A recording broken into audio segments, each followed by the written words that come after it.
Recorded Books presents an unabridged recording of Out of the Shadows by Kay Hooper, narrated by C.J. Critt. This work is copyrighted 2000 by Kay Hooper. This recording is copyrighted 2001 by Recorded Books. A picture-perfect Tennessee town has just become a monster's hunting ground. 2 bodies are found, tortured to death. Is the terror just beginning?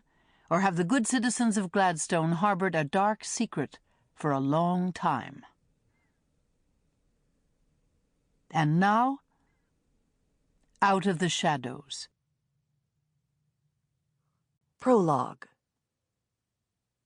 Wednesday, January 5th, 2000. Lynette Granger had no real reason to feel afraid. Gladstone was a safe town. Had always been a safe town. The rest of the world might be going nuts, with students shooting up their schools and disgruntled employees shooting up their workplaces, with cars being jacked and children being stolen. But in Gladstone, none of that stuff ever happened. Ever. Of course, nothing much else happened either, at least not until recently.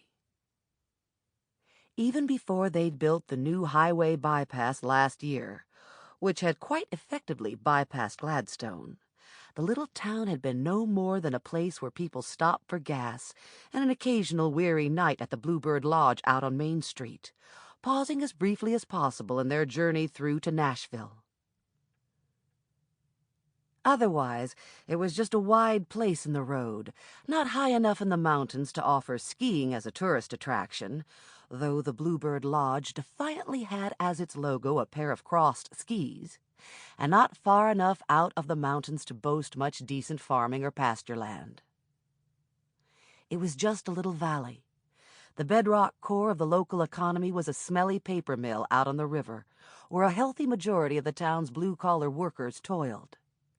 And in town, there were a few small businesses, the sort of car dealerships and real estate offices and stores that dotted all small towns.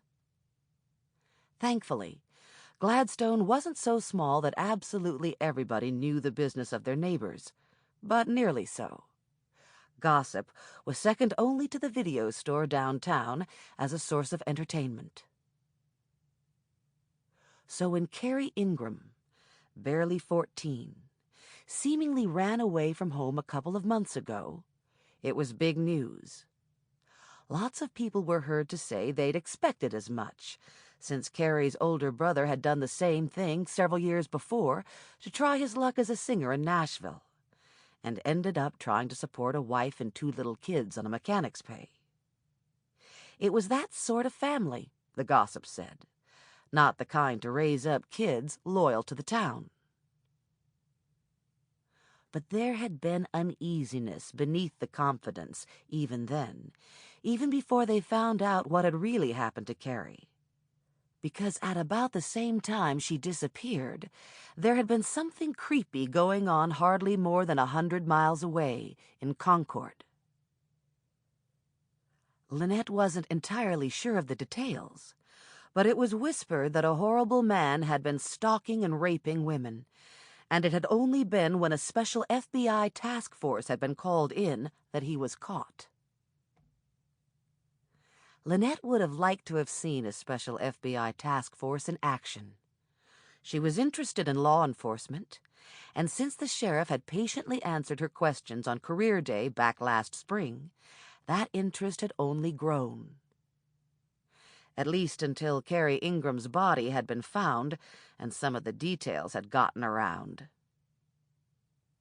Lynette had felt more than a little sick upon hearing those details.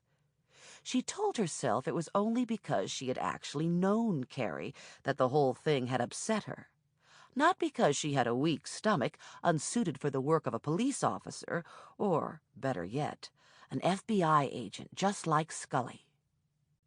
No.